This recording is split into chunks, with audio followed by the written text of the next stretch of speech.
7. Eu quero fazer a leitura desse texto, do versículo 11 até o 16, na versão NVT. Eu quero falar hoje sobre o título Ainda há Esperança. Uma palavra que eu já prego há alguns anos. A última vez que eu preguei essa palavra foi em 2000, foi na pandemia, acho que logo após a pandemia. Eu acho que foi até online, se não me engano.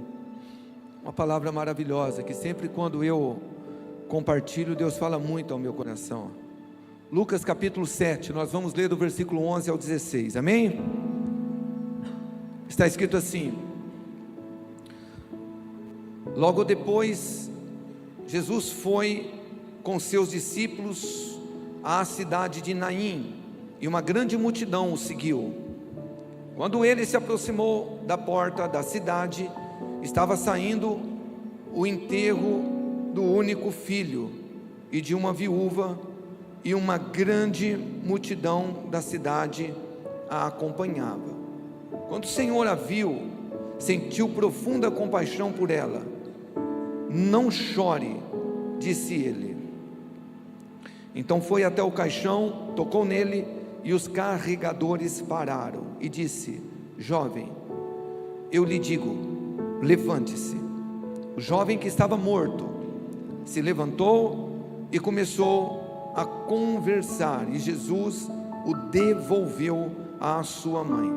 Grande temor tomou conta da multidão, que louvava a Deus, dizendo: um profeta poderoso se levantou entre nós, e hoje Deus visitou o seu povo.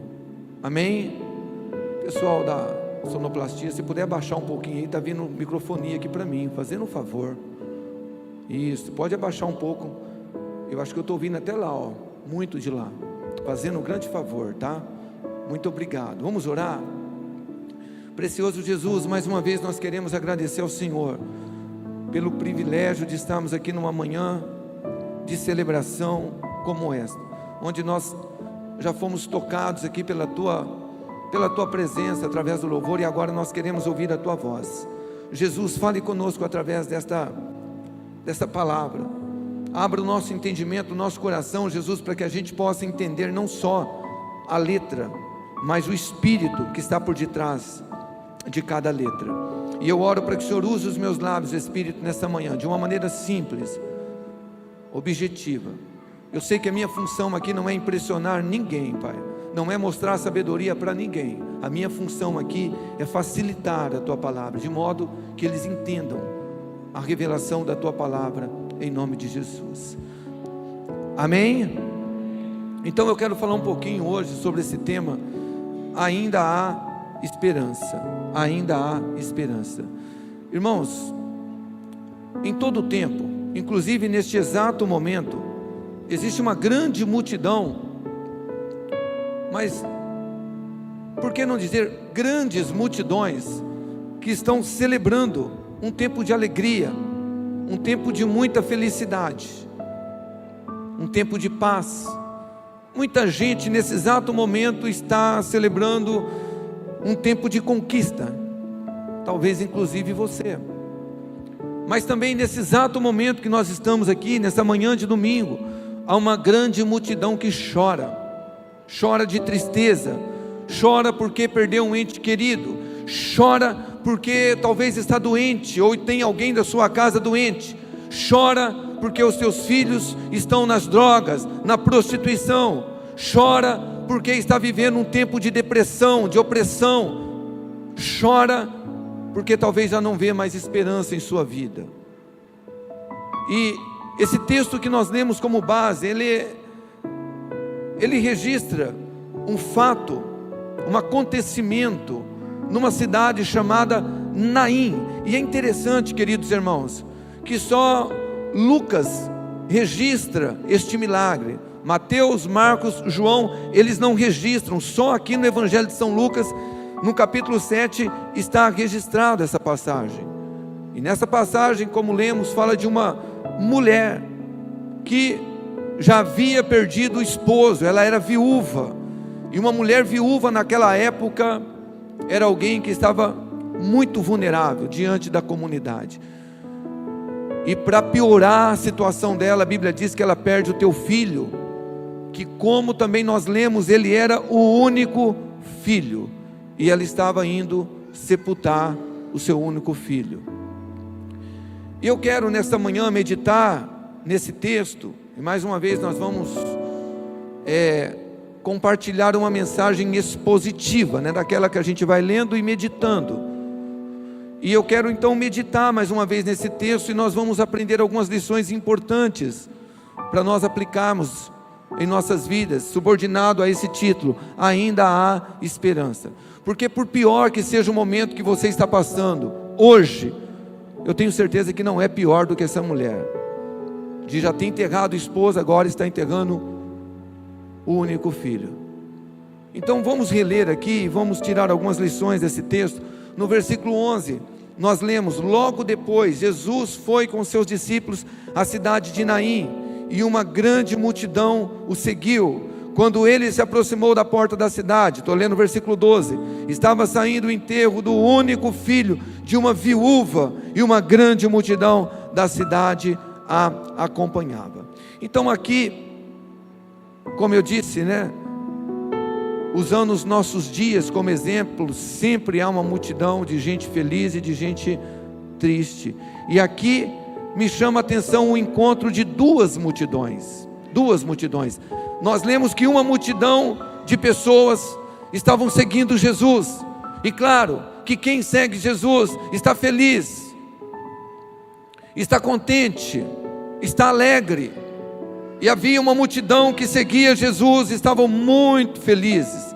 Mas a Bíblia fala que outra multidão de pessoas seguiam um cortejo fúnebre, e uma multidão de gente triste, que estava tendo compaixão daquela pobre viúva. E essas duas multidões, elas se chocam. É incrível isso. A multidão do que estavam tristes, e a multidão dos que estavam felizes com Jesus. Irmãos, como eu disse na introdução, inevitavelmente nós estamos vivendo esse momento aqui, agora, essa realidade. Tem gente aqui que está muito feliz, que está alegre, que está vivendo tempos de conquistas, de bênçãos, mas tem muita gente aqui também que eu sei que está vivendo um tempo de tristeza, um tempo que não gostaria de estar vivendo. Mas eu tenho boas novas: Jesus também está passando por aqui nessa manhã. E você é bem-aventurado, porque você também está com a multidão dos que seguem Jesus aqui nesse lugar. E no versículo 13, na parte A, nós lemos: quando o Senhor a viu, sentiu profunda compaixão por ela. Então olha só, duas multidões, uma seguia Jesus, outra seguia seguia o culto fúnebre lá do filho único da viúva. Duas multidões, mas a Bíblia fala que Jesus viu essa viúva, e ele sentiu compaixão por ela. Você sabe que no ministério de Jesus, isso é interessante, no ministério de Jesus, o Senhor operou milagres, pelo menos por três motivos. Os milagres que Jesus operou no ministério dele: primeiro, Jesus operou milagres pela fé das pessoas, porque as pessoas tinham fé quando se aproximava dele. Foi assim com aquela mulher que sofreu 12 anos de hemorragia, está lá em Mateus 9, diz Jesus: a tua fé te salvou.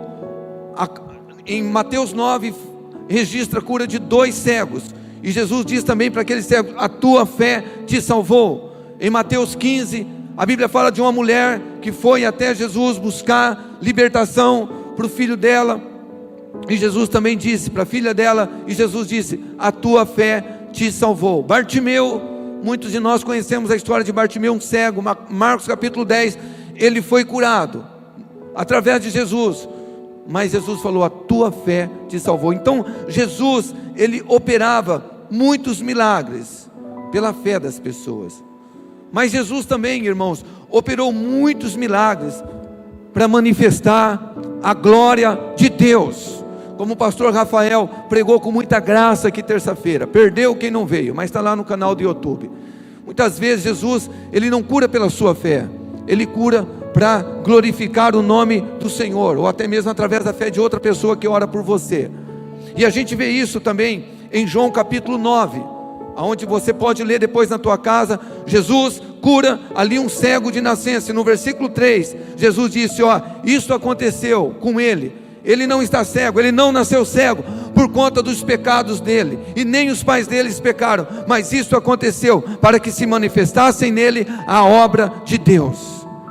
Então Jesus, ele curou muitas pessoas, e até hoje ele faz isso, para que o nome do Senhor seja glorificado. Em Lucas capítulo 7, depois você lê na tua casa a partir do versículo 18, diz lá que Jesus curou muitos doentes e libertou muitas pessoas endemoniadas, para glorificar o poder de Deus, como um sinal para os discípulos de João Batista de que Jesus era o Messias. Depois você lê na tua casa. João Batista envia lá os seus discípulos para perguntar se Jesus era o Messias ou deviam aguardar outro, e diz na Bíblia que Jesus curou muitos enfermos, libertou muitos endemoniados, e aí ele fala: vai lá, fala para João Batista. Então Jesus, ele curava pela fé das pessoas, Jesus, ele curava para manifestar a glória de Deus, mas presta atenção, Jesus também curava porque ele tinha compaixão das pessoas, e até hoje é assim. Em Marcos, no capítulo 14, está escrito, no versículo 14 também, que Jesus viu uma grande multidão e teve compaixão delas, e por isso ele curou os enfermos. Em Mateus capítulo 5, milagre da multiplicação de pães, está escrito lá que Jesus também, ele viu aquela multidão e teve compaixão, porque elas estavam no deserto, e elas estavam há 3 dias sem comer, e por compaixão, Jesus fez um grande milagre, ele multiplicou os pães e os peixes, pela compaixão que ele sentiu por aquela multidão. Olha aqui para mim, e nesse texto que nós estamos lendo, essa mulher, essa viúva, ela não pediu para Jesus ressuscitar o filho dela, talvez ela nem conhecesse Jesus, talvez ela nem cresse que Jesus de fato era o Messias, mas no entanto, porém, está escrito: o Senhor a viu e sentiu profunda compaixão por ela. É possível que ela não tenha visto nem Jesus no meio da multidão que o seguia, mas Jesus viu ela. E sabe qual é a aplicação disso? Talvez você entrou aqui nessa manhã também precisando de um milagre, mas você nem sabe como alcançar este milagre. Ou talvez, meu irmão, você já tenha até tentado usar a tua fé e você não tem conseguido receber esse milagre. Mas eu quero profetizar, aliás, eu quero declarar e eu quero confirmar isso pelo poder do nome de Jesus. Quando você entrou por aquela porta, Jesus te viu, e esse Jesus também tem compaixão de você, e por isso ele vai te tocar nessa manhã. Se você quiser aplaudir, aplauda ele.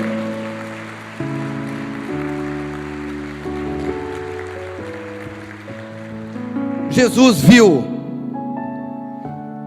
Se nós entendêssemos isto, que quando você vem aqui pelas manhãs e dobra o teu joelho diante desse altar, essa semana eu não gosto muito de ficar postando as coisas nas redes sociais, sabe, mas eu vi tantas pessoas prostradas aqui no amanhã, deu vontade de tirar uma foto para incentivar a igreja. Que lindo.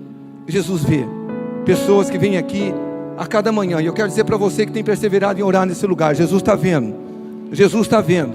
Quando você entra por aquela porta num culto como esse, Jesus viu.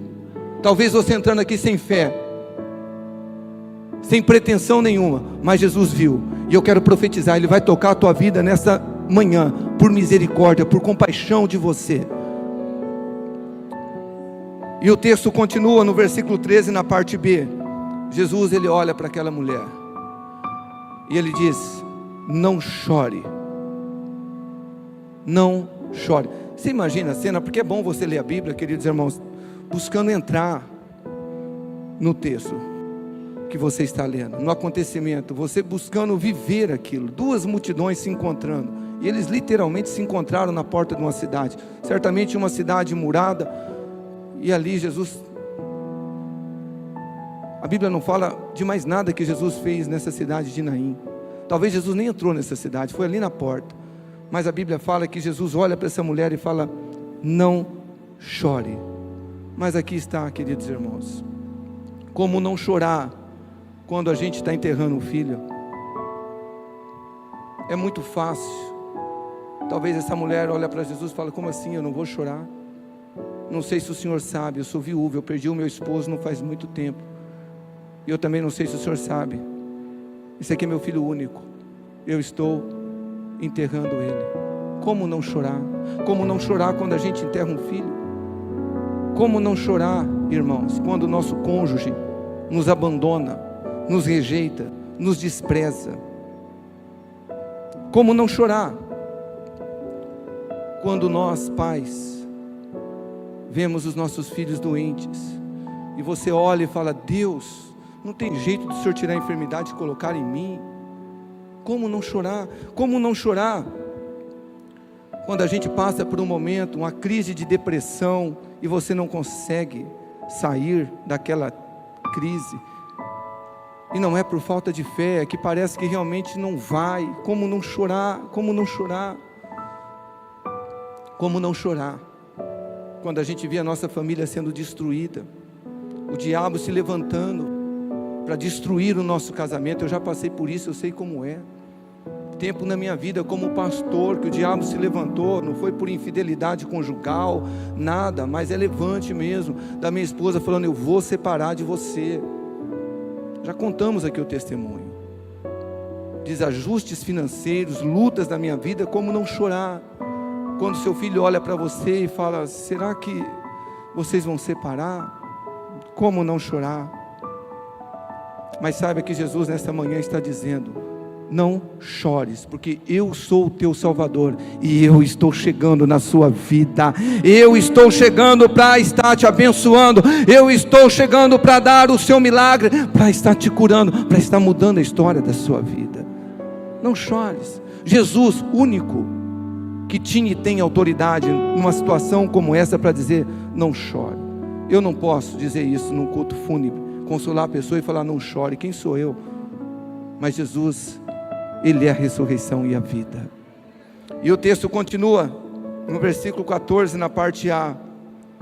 Então Jesus foi aonde? Até o caixão e tocou nele. Aqui há algo interessante, pelo menos na minha ótica, na minha leitura, quando eu leio, quando eu medito, não só na letra, mas no espírito dessa palavra. Porque essa mulher, essa viúva, ela teve que decidir confiar em Jesus, irmãos. Ela teve que decidir confiar em Jesus.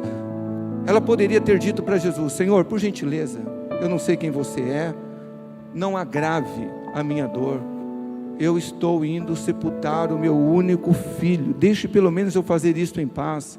Pega a tua multidão, eu não sei quem você é, olha, por favor, deixa eu em paz. Mas a Bíblia fala que essa mulher, ela permitiu, ela deixou Jesus tocar no caixão do filho dela.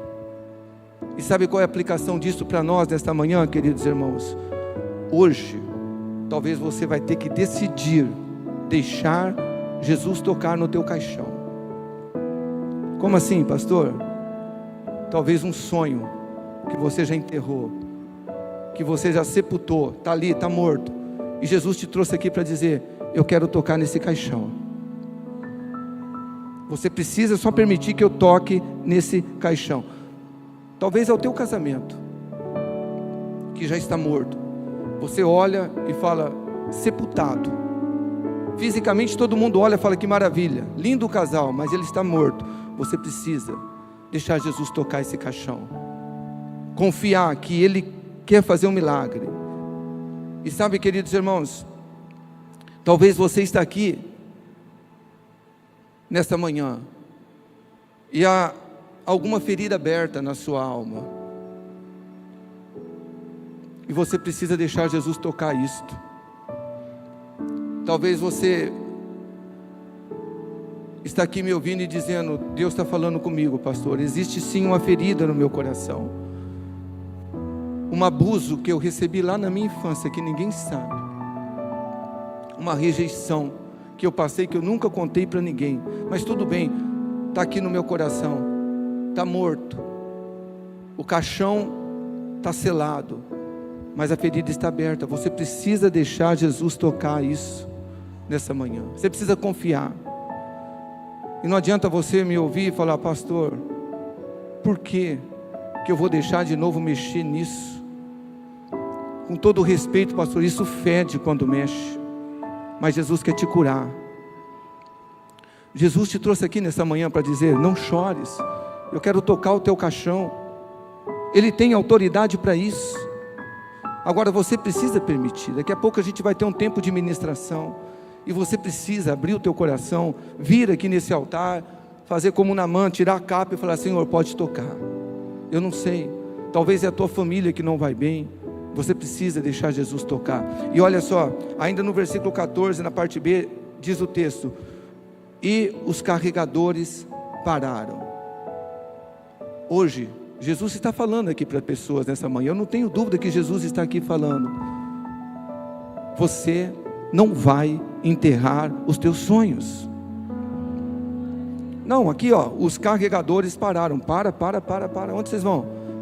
Vamos enterrar um menino, ele morreu. Falou: não, vai não. A ressurreição e a vida chegou, vocês não vão enterrar esse menino. Talvez você entrou por aquela porta e com um firme propósito no teu coração: esse sonho eu vou morrer com ele. Não, Jesus não vai deixar enterrar esse sonho. Jesus não vai deixar você enterrar sua família. Talvez você está aqui dizendo: pastor, um dia eu tive um ministério na igreja, mas enterrou, morreu, acabou. Você que pensa, Jesus te trouxe aqui para dizer: esse ministério não vai ser sepultado, ele não vai ser enterrado. Ou ainda, talvez você tenha um filho como eu tenho, que ainda está longe de Jesus, e o diabo às vezes sopra: ah, não tem jeito esse teu filho, ah, esse cônjuge não tem jeito. Você vai morrer e ele vai continuar lá fora. Esse sonho você vai ter que levar no caixão com você. Mas Jesus está dizendo de uma maneira aqui, olha, muito clara: você não vai enterrar o seu filho, você não vai enterrar o teu casamento. Irmãos, a caneta que escreve a nossa história, presta atenção nisso. Eu não estou falando, isso aqui não é coach, não é autoajuda, é o que a Bíblia nos ensina. A caneta que escreve a sua história, a minha história, não está nem em nossas mãos, está nas mãos de Jesus. É Ele que escreve a sua história. E talvez você está passando por um tempo difícil hoje. Sabe por quê? Porque Jesus está tratando com você em alguma área, mas Deus está dizendo: você não vai enterrar o teu sonho, você não vai enterrar a sua família, você não vai enterrar o teu ministério, você não vai enterrar o seu filho. E o texto continua na parte C do versículo 14. Jesus,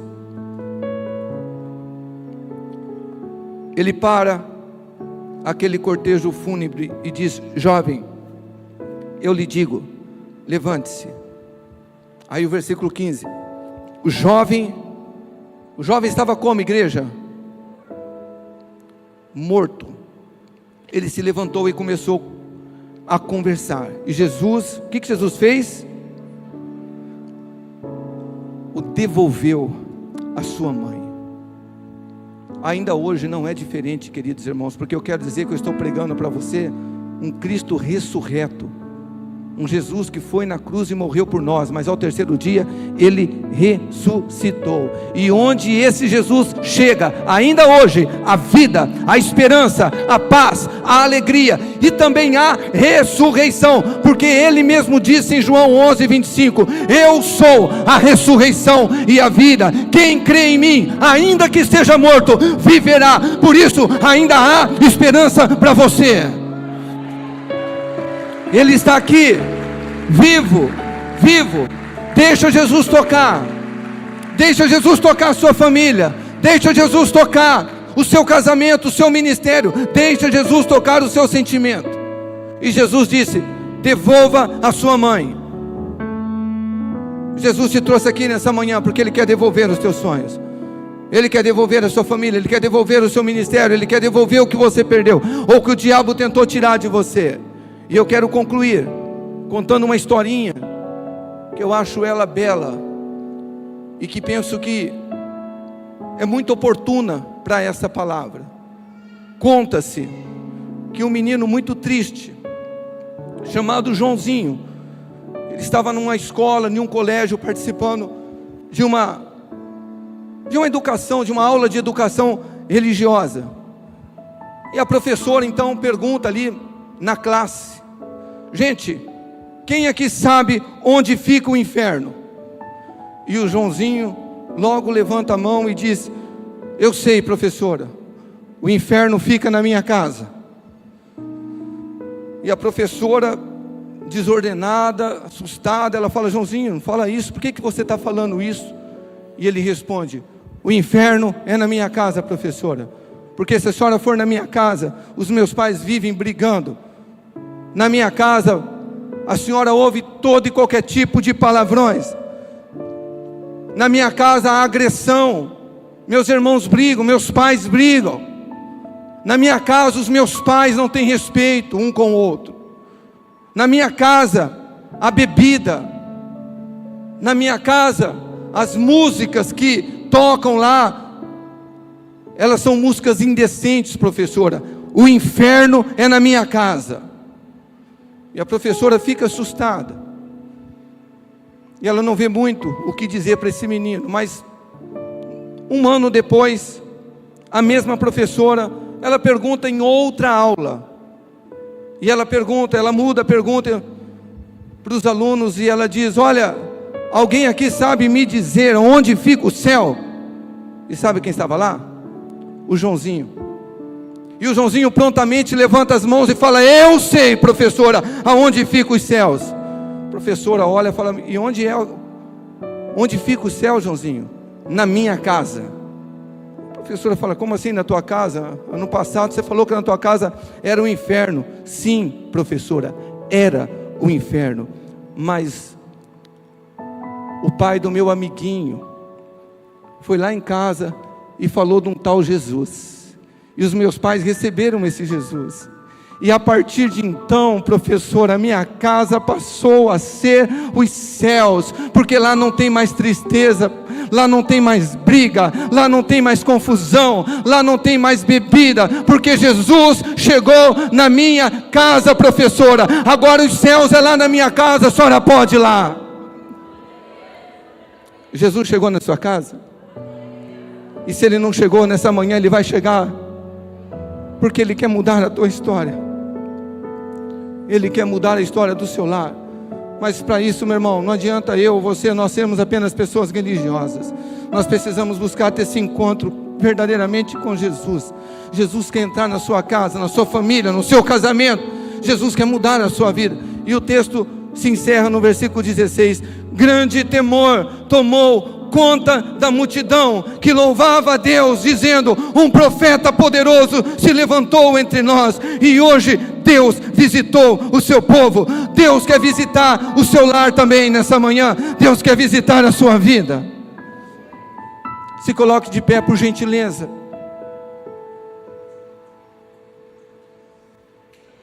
Ainda há esperança. E Jesus é o único que pode, de fato, verdadeiramente mudar uma vida. Eu sinto muito em dizer, queridos irmãos e irmãs, mas nós vivemos numa geração onde a igreja, eu não estou profetizando, mas é uma realidade, é muito fria, uma igreja religiosa, muita religiosidade, pouca espiritualidade. Gente que tem conseguido chegar até uma igreja, mas não tem conseguido chegar até Jesus. E o milagre está em Jesus. Em Jesus. E talvez essa palavra falou com você nessa manhã. E você precisa que Jesus toque alguma área na sua vida. Mas para isso, querido irmão, querida irmã, eu quero desafiar você a sair do teu lugar e vir aqui nesse altar. A tua atitude é essa. Talvez você, como eu ministrei, nem fé tem, mas eu quero ter fé por você. Sai do teu lugar, vem aqui nesse altar, deixa Jesus tocar o teu caixão, sabe? E olha, você vai vir para cá, por favor. Esqueça quem está do teu lado. É o teu momento com Jesus. É você e Jesus. É você e Jesus. Haviam duas multidões, mas era entre Jesus e aquela viúva. Entre você e Jesus. Entre Jesus e você. Entenda que o teu problema não é a igreja, não é pastor, não é a família. O problema talvez é com você. Você precisa resolver isso. É entre você e Jesus. É você chegar a Jesus. Toca a minha vida, Senhor. Toca a minha vida. Enquanto você ora aqui nesse altar, nós vamos adorar o Senhor, porque só Ele pode fazer uma obra como esta. Só Ele pode. Talvez a tua situação é esta: pastor, só Jesus pode tocar minha vida, meu casamento. Pastor, só Jesus pode dar vida nisso que eu estou apresentando a Ele. Aleluia, aleluia. Deixa Jesus tocar. Deixa Jesus tocar a sua vida.